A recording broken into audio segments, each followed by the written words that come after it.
What's up, guys? Welcome to another episode of Irrelevant Fucking Content, the podcast. It's your boy, Dre. And it's your favorite, Tay. And it's your boo thing, T. What's good? We're coming to you with another episode today, and we are going to address the Hoe Phase. I know y'all been waiting for it. You've been waiting for y'all. You've been waiting for it. But before we jump into that, you know we got to give you the entertainment news. So, City Girls, back up. We back up 1,000. Please. Carisha is single. Carisha's single. Oh my God. Carisha back in these streets, ready to get her Hoe Phase on. And she be getting her Hoe Phase on, period. Oh my God. Period. I can't. Carisha her. Carisha. So Southside did come out with a video though saying basically everything is copacetic between the two. But Young Miami was recently, shot with JT. They was on a yacht doing their business. Whole shit. You know what she said? She said, let's take a shot to Carisha being single. Oh my God. But respect to him for not bashing her, because a lot of dudes they'll go straight into bashing. Yep. And he basically said it was mutual. She's still a great mother. That's the mother of his child. Yep. And they working on being good co-parents. I think they're gonna get back together. Really? It probably is. Yeah. I never follow their relationship like that, so Yeah. From what it seemed like, it don't seem like anything like infidelity or anything happened, because if that was the case, I think Carisha would be coming 100 times harder at him. We would have had a new song drop. We would have been new. Y'all already knew. That's true. Yep. Yeah. So I think they just probably going through a little separation, but they'll be back together. So, well, why did they break up to begin with? He didn't say. She didn't say either. He did come out with a video saying, they cool. That's still his baby mama, so y'all gotta come right. But people, I think people just grow apart, especially after a baby. I think that's what happened. I don't know. They seem very private, like from the beginning, though. You didn't really hear much about the relationship. Period. They give you like what they want you to see, what they want you to know. So. Like she said, people grow apart, and maybe they just not right for each other at this time. Maybe they're not right at all, but at least they being grown about it. Anyway, City Girls up 1,000 points. Period. City Boys down. Period. City Boys down. Negative 500. Oh my God, I hate y'all. I mean, but I'm just happy that they were able to work it out and be professional and be cute about it, and he's not like dragging her or nothing like that. No Cardi B Offset. But who was not able to work it out was y'all favorite uncle, because he ain't nobody fave no more. But Robert Kelly, girl, got attacked, assaulted, girl, trapped in child with an ink pen, and that's all y'all did. Trapped in a cell. I got that ass beat, honey.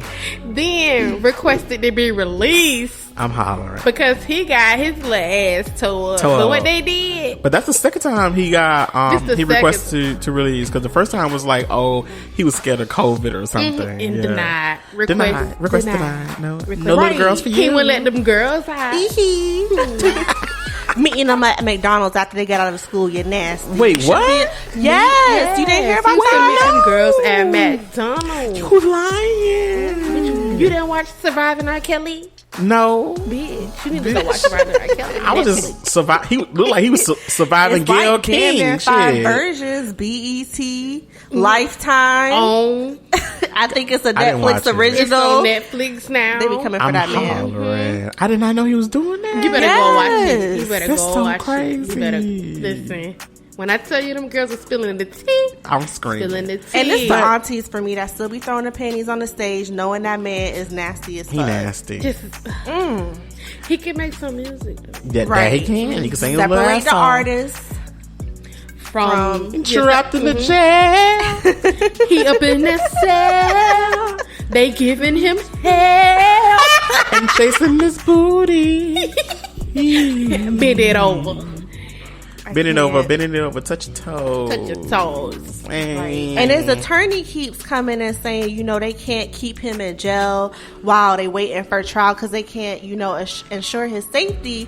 But when he out, who assured them girls' safety? That's true. Not the parents, but obviously, that's true. Not the parents. Right. He need to stay his ass in there in a fucking ink pen. If that's his defense attorney's angle, then he need a new attorney. Listen, Robert's going to be sitting right next there, sharing a cell with Cosby. Bill Cosby. Bitch, I'm hollering. Cosby gotta go. He got some pudding pops for him. I still be lying over how he had looked back at the paparazzi when he was walking by. Hit him Bitch, with that. like he scared him. I saw that shit. I'm hollering. It was the cane for me. I am hollering. That shit was funny. But listen, go ahead. What you just finna say? Nothing. I ain't finna cut you off. No, go ahead. Because I was finna talk about what Mama did, but go ahead and usher us in. Oh, no, okay. Come on, Let's Pastor. get to it. Let's get to it. So... You upset? Oh, Madre Bryant. That's her name? Oh, Madre Bryant. My dumb Madre ass. Bryant. That's her name. Well, that ain't her name, I guess. Mamacita? Because she ain't a Bryant, but... Right. Vanessa Bryant's mother, she got up on there with that Telemundo special. Pathetic. Hola, como estás? Me is hurt. Me is hurt. She got up there, sitting up there tooted, looking like old girl who shot Selena. I'm screaming. Selena's. She up there talking about how her daughter done basically kicked her out of the house. We're talking about Vanessa Bryant, Kobe Bryant's wife. Basically saying that her daughter has kicked her out of the house, took away the car that she was driving, and hasn't been taking care of her since Kobe's tragic passing. Right. Vanessa is saying that since her husband and daughter has died, her mother has not been there at all to support them in any kind of emotional way. But Kobe was only doing for her because she was like trying to blackmail him about the whole incident that happened years ago with Kobe and him apparently cheating on his wife. Wow, so blackmail? Yeah, so basically, she was basically telling her daughter, you better stick with him and all this kind of stuff. He got money. Like in every way, smallest words you can put it is basically she was just telling her daughter, it don't really matter what the fuck he do, he got money, stay with him. Wow. Yes, and so she was just like using all this kind of stuff over him and her daughter to live this lavish lifestyle. Bitch, what Kobe said before he died, you wasn't with me shooting in the gym, so the fuck, get the fuck That's about. That's so crazy. I didn't realize all that was going down. Yeah, and then she got the nerve to really sit up there and do this Telemundo ass special. Bitch, I will be there with my subtitles on. I'm screaming. You sound like Tamara ass now with these damn subtitles. And do. But at least it was a different language. This bitch be watching damn shit in English with the subtitles. I'm a visual learner. Oh my and be high and the sound be delayed. It's gotta be. Cause she be acting like her ears don't work. Anyway, aside from that, you ain't shit, Mama Bryant. But Amanda Seales blasts the real for stealing her idea on her. Yeah, so Amanda Seales she's had this whole concept of Smart, Funny, and Black, which is like a fun educational way of like teaching Black culture, also keeping us hip with politics and everything great that's going on within the Black community. So as y'all know, she was on The Real for one season. Sis had to get up out because they couldn't handle her blackness.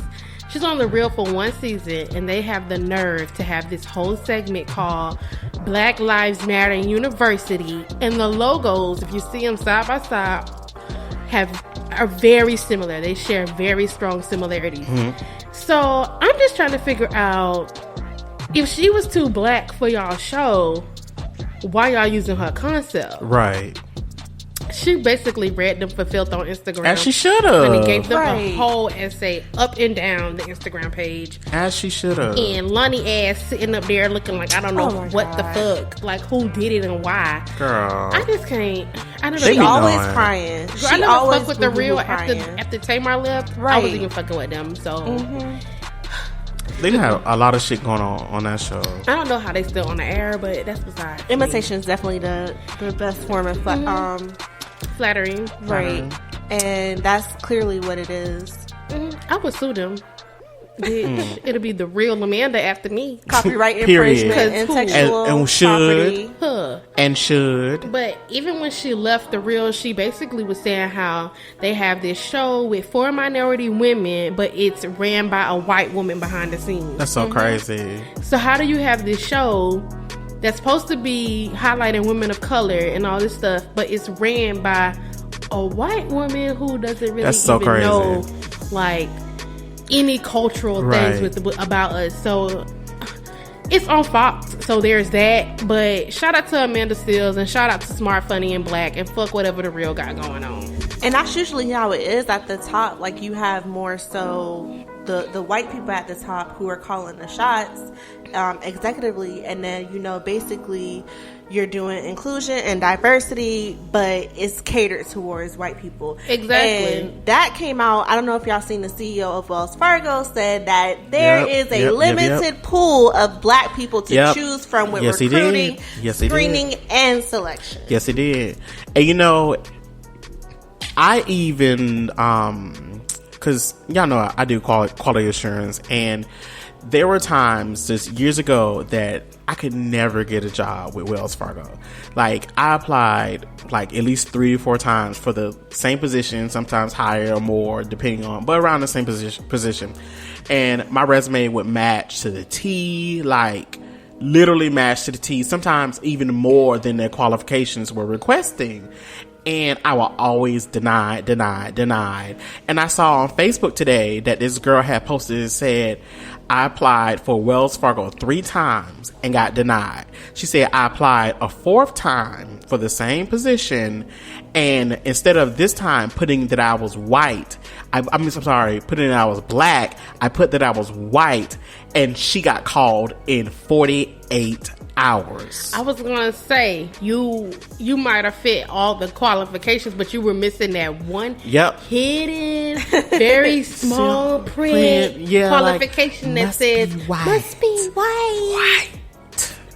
Exactly. I just don't, you know, and back then I try not to think that okay, they're denying me for my skin color or anything like that. Like that wasn't my first thought, you know, but seeing everything unfolding now, it's kind of like, that's what it was. I'm thinking. But, like, even like, when my mom was like doing job applications after she left her last job, so my mom got like a little ethnic name, Raven. right. Raven would be side-eyeing me right now because we always argue about her sister name being way more ethnic than my mama name, but we're not gonna go there.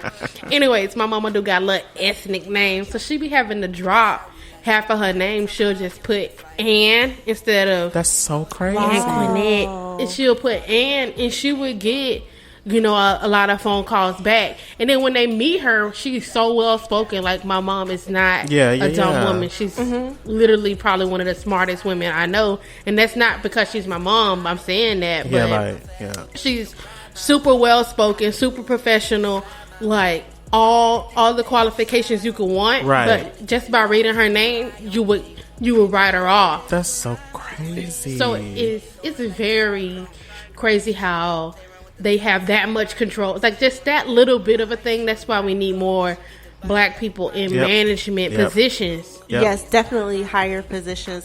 And it reminds me of when Wells Fargo, before when they was Wachovia, you know, they was doing all their scam and shit.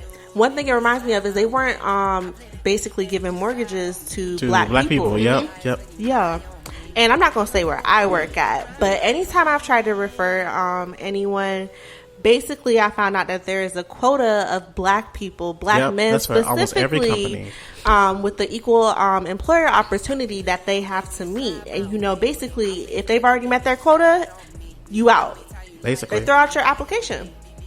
But the one thing I could say, at least where I work at now, is, and I was fairly surprised that,